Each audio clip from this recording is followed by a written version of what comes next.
बुला लिया, हमारा नौकरी चला जाएगा, सत्यानाश होगा। उठो उठो उठो, जाओ, चल चल चल बाहर, चल निकल जा यहाँ से। मास्टर मशाई,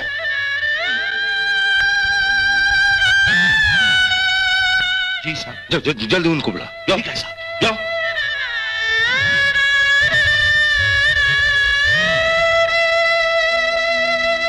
আমি তো তোমাদের নিয়ম কানুন জানি না, আমি ভুল করে পেছন থেকে ডেকে ফেলেছি, তুমি আমায় ক্ষমা করো বাবা, তুমি আমায় ক্ষমা করো।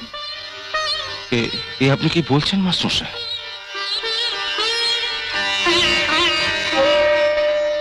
এবার বলুন মাস্টার সাহেব কেমন আছেন?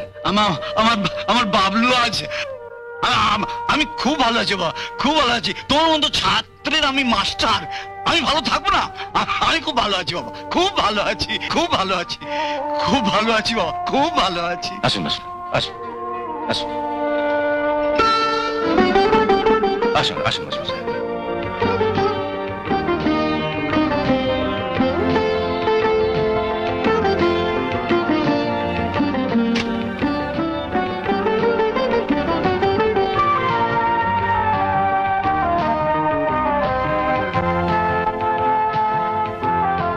দাঁড়িয়ে রইলে কেন, বসো।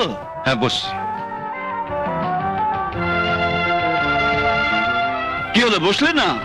ও তোমার সেই ছোটবেলা অভ্যেসটা যায়নি, আমি না বসলে তুমি। আচ্ছা বেশ, আমি বসছি, তুমি বসো। এতদিনের মধ্যে একদিনও আপনার বাড়িতে যেতে পারিনি বলে প্রথমে আমি ক্ষমা চেয়ে নিয়েছি। যে সম্মান তুমি আজ আমায় দিলে বাবা, তুমি কাজের মানুষ, কাজ ফেলে যাবে কেন? কাজের মধ্যে আছো বলেই তো তুমি আজ এত বড় হয়েছো। আপনি 1 মিনিট বসুন আসুন, আমি আসছি। এক মিনিট।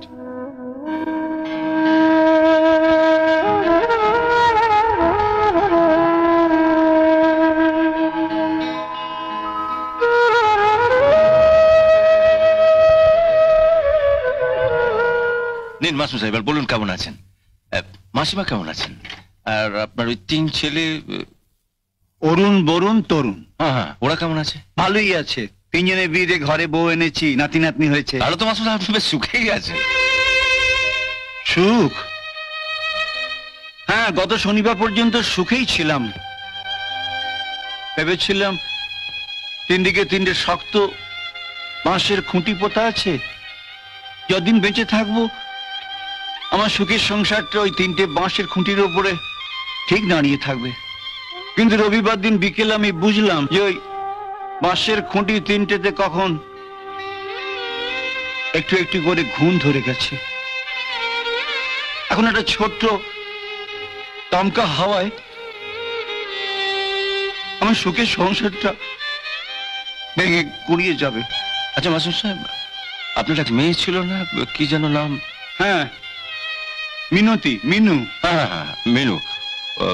ওর এতদিনে নিশ্চয়ই বিয়ে হয়ে গেছে? না, বিয়ে হয়ে গেলে তো ভাবনাই ছিল না। ওর বিয়ের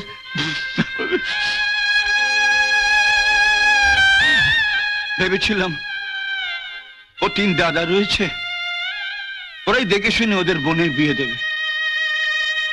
গত রোববার দিন আমার ভুল ভাঙলো, আমাকে স্পষ্টই জানিয়ে দিলে যে মেয়ে যখন আমার তখন তার বিয়ে দেবার দায়িত্ব আমার। ওরা খুব বেশি হলেও 3-4 হাজার টাকা করে আমায় ভিক্ষে দেবে। আচ্ছা তুমি বলো তো বাবু, এই বুড়ো ভয়সা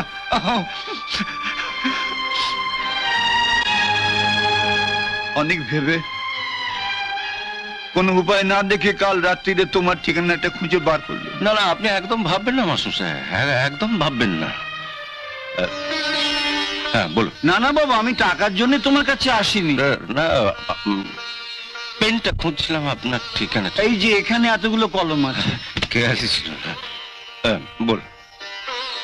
আমি তোমার কাছে এসেছিলাম একটি পাত্রের খোঁজে। তোমার তো অফিসে, ফ্যাক্টরিতে অনেক লোক কাজ করে, তুমি যদি মিনুর জন্য।